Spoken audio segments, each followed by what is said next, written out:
Split strings into words with multiple word boundary delimiters.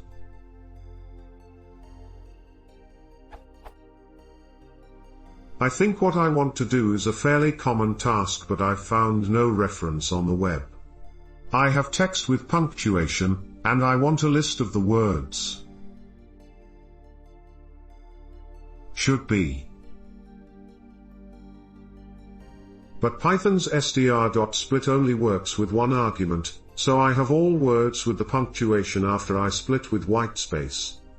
Any ideas?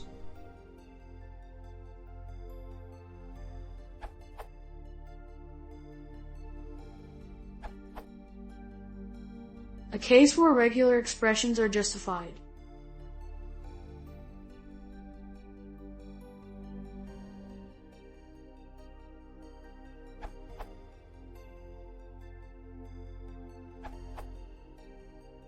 Re.split.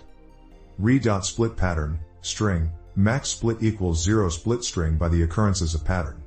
If capturing parentheses are used in pattern, then the text of all groups in the pattern are also returned as part of the resulting list.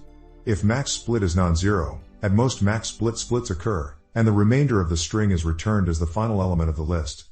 Incompatibility note: in the original Python 1.5 release, max split was ignored. This has been fixed in later releases.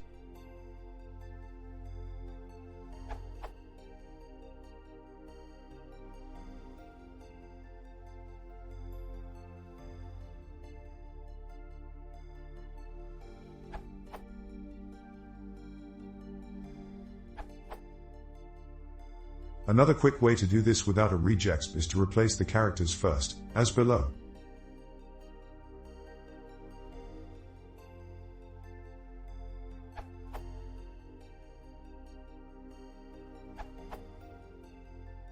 So many answers, yet I can't find any solution that does efficiently what the title of the questions literally asks for, splitting on multiple possible separators. Instead, many answers split on anything that is not a word, which is different. So here is an answer to the question in the title, that relies on Python's standard and efficient re module.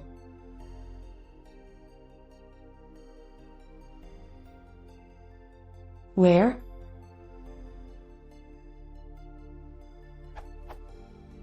The matches one of the separators listed inside. The backslash in the regular expression is here to prevent the special interpretation of, as a character range indicator, as in AZ. The plus skips one or more delimiters. It could be omitted thanks to the filter, but this would unnecessarily produce empty strings between matched single character separators, and filter none removes the empty strings possibly created by leading and trailing separators, since empty strings have a false Boolean value.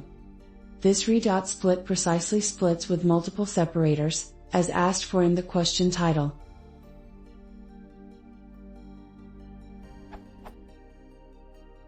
This solution is furthermore immune to the problems with non-ASCII characters in words found in some other solutions. See the first comment to GitosDog74's answer. The re module is much more efficient, in speed and concision, than doing Python loops and tests by hand.